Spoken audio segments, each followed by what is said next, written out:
Hi, boys and girls. Mrs. Mayer back here for our reading lesson for the week.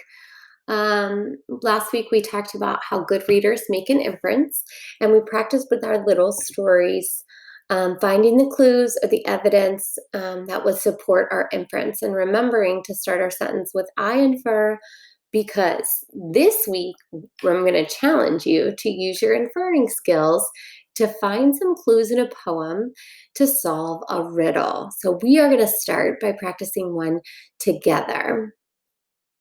And these poems come from a poem book called When Riddles Come Rumbling, Poems to Ponder.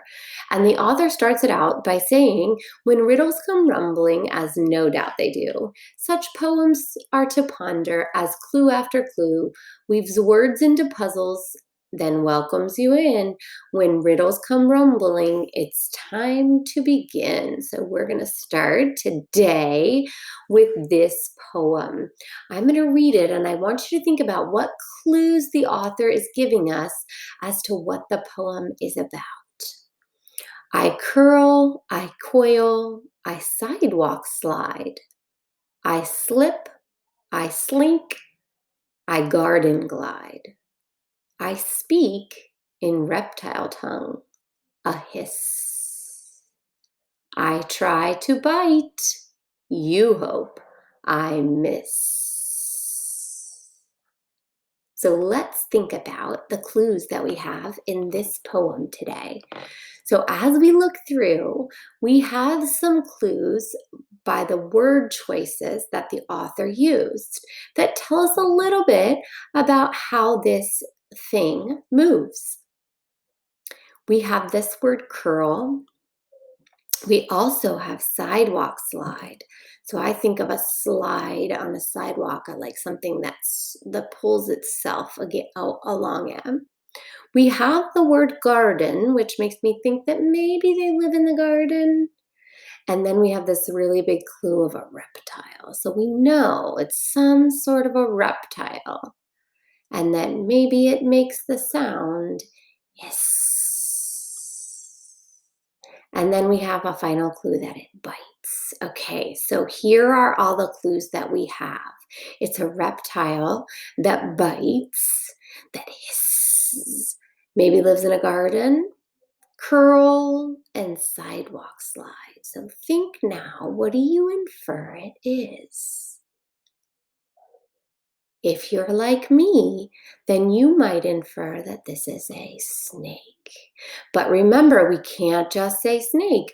We have to add our good details at the beginning and our evidence at the end.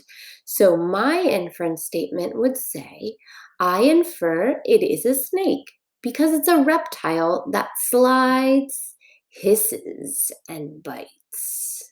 Now, in this book, the author and the illustrator use clues to tell us if we're right or not. So I'm going to show you next the picture from the story. And when you look at the picture, you're going to notice around the edges that you can see some scales and maybe a tail. And right down under the poem, you can kind of see an eye. And the last clue the author gives us is you're going to see these letters in the poem. The red letters are clues.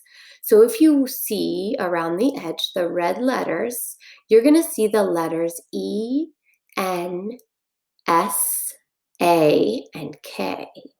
And if we take those letters and we rearrange them, they spell snake. So if you were thinking what I was thinking, then you are correct.